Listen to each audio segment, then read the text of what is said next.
Trucker stories are among our favorite scary stories, and that's why for today's horror podcast, I have a compilation of 6 chilling truck driver horror stories. And before I begin, I'd like to thank you for subscribing to Mr. Scare. We are growing steadily because of your constant support, and now, let's begin reading the stories.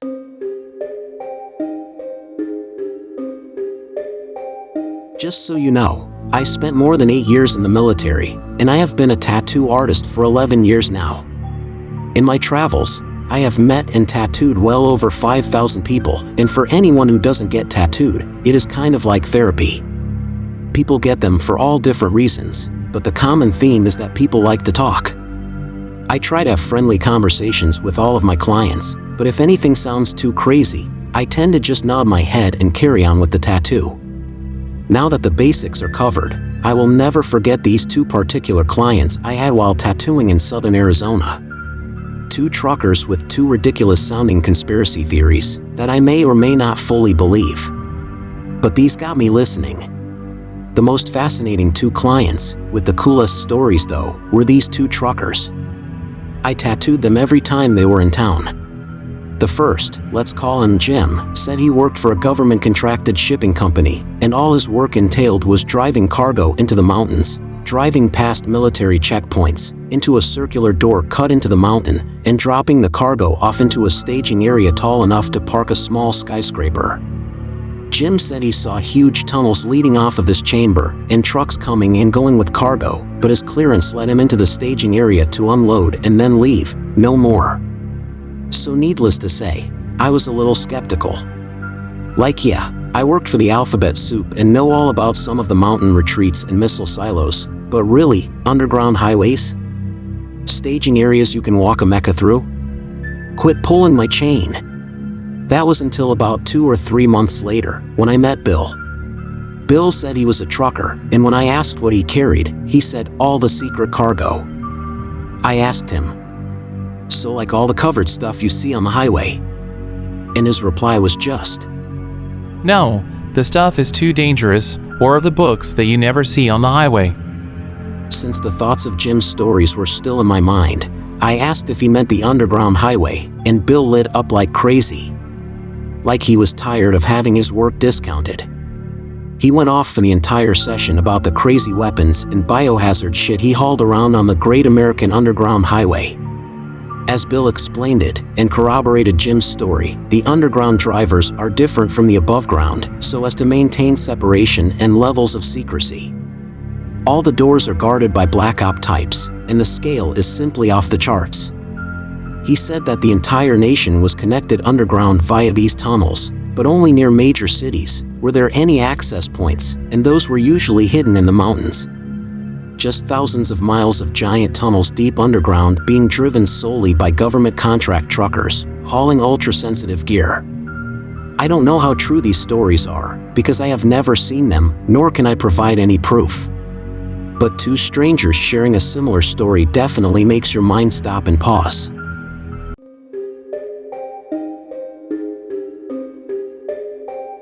I used to deliver freight across the Great Plains in the Minnesota area. One night around 2 a.m. I was hauling across North Dakota trying to reach Montana by morning. I was delivering a particularly valuable tractor part that a farm desperately needed for the following day. I began to notice some highway hypnosis sneaking up on me, but it didn't really bother me because I'd been through it hundreds of times before. Anyone who has driven across North Dakota knows that it is incredibly flat. Like, really flat. There also tend to be very straight and long roads. It's somewhat easy to see things on the road that are far away, even at night. I noticed something long on the road, spanning my entire lane, approximately half a mile in front of me. I slowed down a little and prepared to move into the opposite lane, thinking it was some retread off a blown tire. As I got closer, I noticed it was 2 people, laying head to toe across the entire lane. I swerved into the other lane, successfully avoiding them, and came to an almost complete stop. But they didn't move. Not an inch. I was just about to back up and check on them when I remembered a story that an old graybeard colleague of mine told me. He told me that in certain remote areas, people will lie down in the middle of the road and wait for a car or truck to stop and see what's going on. At that point, the person laying on the road, along with whoever else is hiding in the nearby bushes, will beat the shit out of the driver and steal his vehicle, leaving him in the middle of nowhere. I decided not to back up, and when the two people on the road saw me put my truck back in gear and drive away, they both got up and walked toward the shoulder of my truck. And as I panicked and sped up a little, two men appeared in the front of my truck and threw something on my windshield. I didn't bother to notice what it was, but it splashed on my screen, and it looked like an egg. The raw egg was splashed on my windscreen. Maybe it was my adrenaline after their failure and presumably stupid attempt to try to break my truck's glass with an egg that I heckled them as I toggled my wipers. I could feel my soul leave my body as the wiper did not clear it up. Instead, the egg's fluid foamed to foam over the glass. And now I could not see anything ahead. And I am not exaggerating. There was a white and pale yellowish smudge all over the view. Naturally, I slowed down to not risk running over someone or going off the trail. That's when a rock smashed through the passenger seat window and tumbled on my lap. Now I am no Sherlock, but in that moment of panic, my brain worked like a supercomputer and I launched the stone crashing through my windshield. I don't know where it landed, but I was relieved that it had managed to make a sizable hole through which I could see the road ahead. I sped up and bumped something on the road, and I did not bother to stop and check if it was one of those criminals. The shouting around me reverbed in my ear even hours later. They were cunning, but I managed to survive the situation. Always remember to never use water and a wiper if eggs have been thrown on your windshield. They will create a foam and not clear off. Later, once I was back to my senses, I called the police and explained what happened. But we were so far away from civilization that I doubt anything came of it. Thanks to that old graybeard, I got to keep my truck, my job, and my life.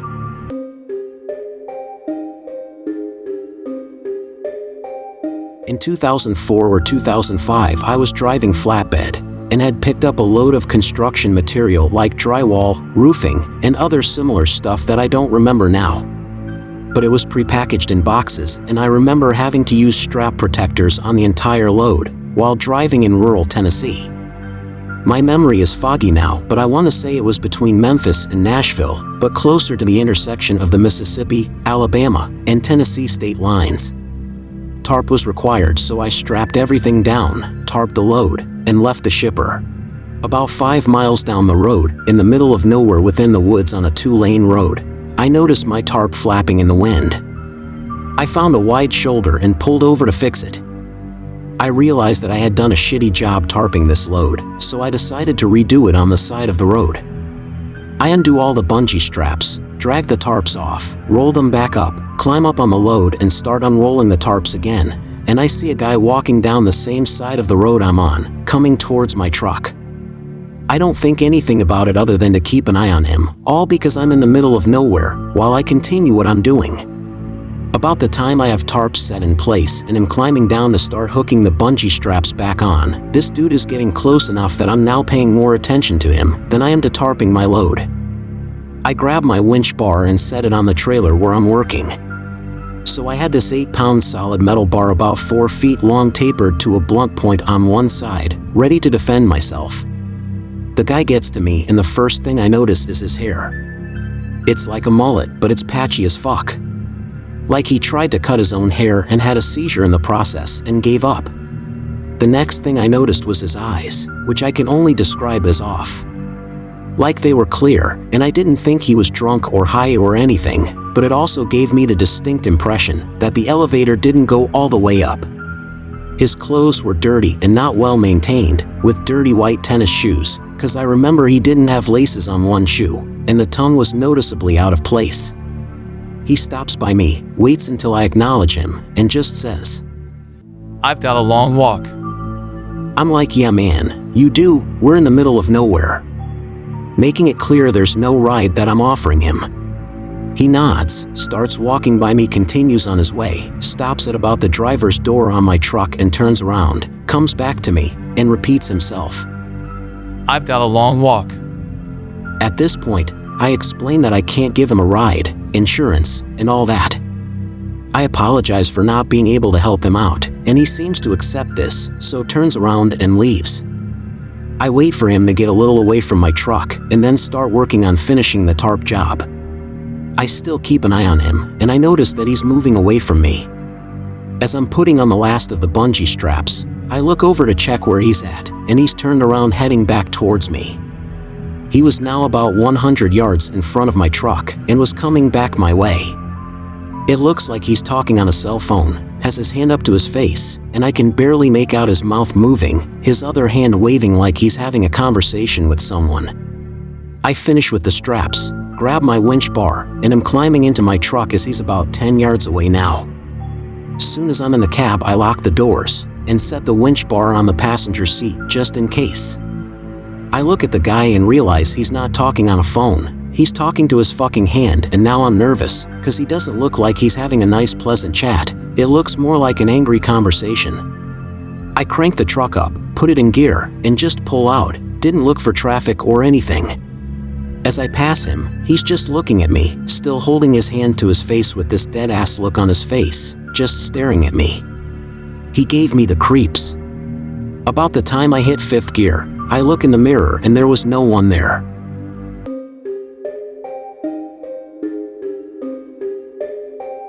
This one happened when I was hauling freight from New York to Nevada. I worked for a company that has many acronyms, and all of them are bad. The company was pretty good, but never felt like home. I always passed this ghost town on the border of New Mexico and Texas. And every time I passed through it, I got chills. I swore to never stop in that town, because the closest town was a good 50 miles away, if not more. Unfortunately, I was unlucky, as my hours for that day had me stuck right in the center of that town. I pulled into the 70s era gas station and walked around for a bit. I thank God that I had my Maglite flashlight, as it made everything bright as day. I didn't find anything but boarded up windows and a swinging door to a hole-in-the-ground toilet. I finished up my business and thanked God that I didn't need to sit down. I did my walk around and checked everything we were supposed to. A truck in tip-top shape is a truck you never will be stranded in the middle of nowhere. I did this 3 times as my standard custom because I was nervous Nelly. I got into my truck and checked everything inside and made sure no hitchhikers came. Then closed all of my curtains to wind down after locking everything. I wasn't moving and my freight wasn't going to be disturbed out here. After getting about 3 hours of sleep, I woke up to knocking. I was slow to it until I heard a loud thud on my driver's side door. I rushed to the driver's side and turned my flashlight down. No one was there and no footsteps. I thought that was odd and opened the door. I looked around all over the place and saw nothing. Then I got out, grabbed my keys, and locked the door. I walked around the entire rig and noticed that I saw only my own shoe prints. I checked on everything and nothing was wrong. I did one more pass before I heard another loud thudding sound on the passenger side this time. I ran over there quickly, only to see that there was nothing there. I sighed to myself and prayed, as I did another pass around the rig. Maybe someone was pulling a prank and being a jerk. I didn't see anyone at all and started to panic a little. If they climbed on my rig, I was going to be pissed. I climbed into the truck after unlocking it. I said a prayer and went to bed. The next morning, I did my morning pass and noticed what looked to be animal tracks. I shrugged it off as any other animal. I said a prayer of thanks after I finished checking and swore to end my day early if I ever passed through that town again. I don't do trucking anymore. I took this decision after several problems, and now I work as a caregiver for my grandfather.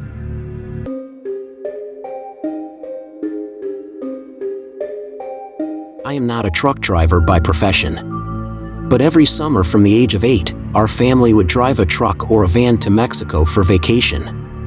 My dad had fixed up an old van that allowed us to sit 8 at a time. We would drive from Texas to Zacatecas, and my uncle from Sinaloa would meet us in Zacatecas and drive us to Sinaloa. Well, back in those days, in order to get to Sinaloa, you had to drive through the mountains. And there were parts of the road that only had enough room for one vehicle to get by. You could literally see down the mountain from the passenger windows in some areas. So you would have to be careful and keep an eye out for oncoming traffic. This was especially if it was a trailer or a bus. My uncle drove this road regularly since he was a bus driver. There was one particular part of the road called the Spine of the Devil. It was a small part of the road that bridged and connected two mountains. Normally there were vendors there who were local mountain people that sold food and water. It was almost like a makeshift rest area. People would get out and take pictures. You were so high up in elevation that many times you were in the clouds. On this particular trip when we drove by, there were no vendors, and we didn't see anyone taking pictures. So my uncle told my dad that he didn't feel comfortable stopping if there were no locals there. My dad agreed and we kept driving. I don't know how long we drove before I suddenly felt my uncle push the brakes very rapidly. When I moved over to see through the front windshield, I could see a little white truck. There was a man with a cardboard sign that said, "Stop," and he was holding that while walking towards us. Dad said, "What's that?" And my uncle responded that they put a truck in the road. Dad asked, "Now what?" To which my uncle asked, "You want to talk to them? Or you want me floor it?" My dad immediately responded, "No. We aren't taking our chances. Floor it." My uncle nodded as we drove past the guy walking. As I moved past him, he dropped the sign, banged his fist on the side mirror, and all along the van screamed, "Blow it! Blow it!" and then reached his hand behind him. My uncle hit the truck to get through, and the truck rolled down the side of the mountain. Then we heard a pop and a loud bang. We could see rocks falling behind us as we drove. We never really knew what was going on. But my dad and uncle were not going to take chances with 6 other family members in the van. The following year we took the bus from Zacatecas to Sinaloa and ended up stranded halfway up the mountain because one of the earlier routes had been hijacked and they kidnapped 4 girls between 12 to 14 years old.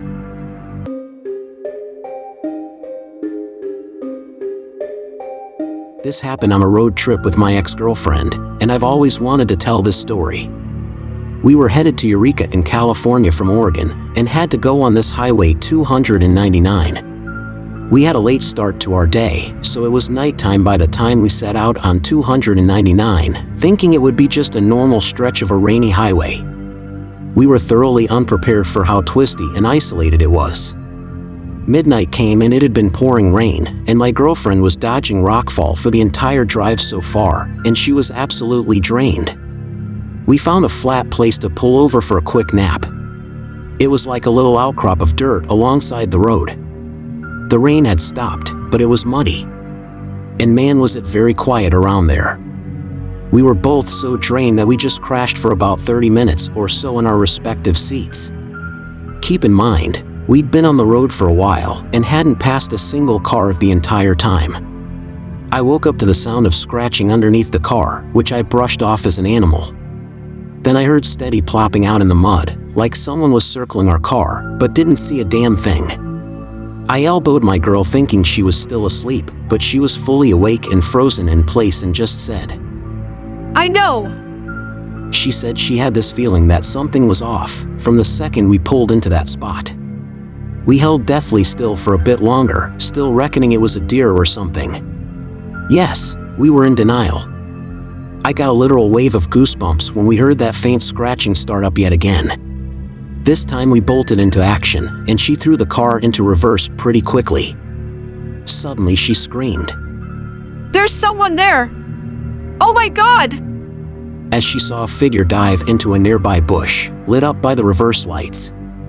I looked but didn't see anything. We both were in 100% panic mode and practically skidded back onto the road. The rest of the drive back into California was unremarkable, but we did have a motorcycle tail us for most of the way back after that.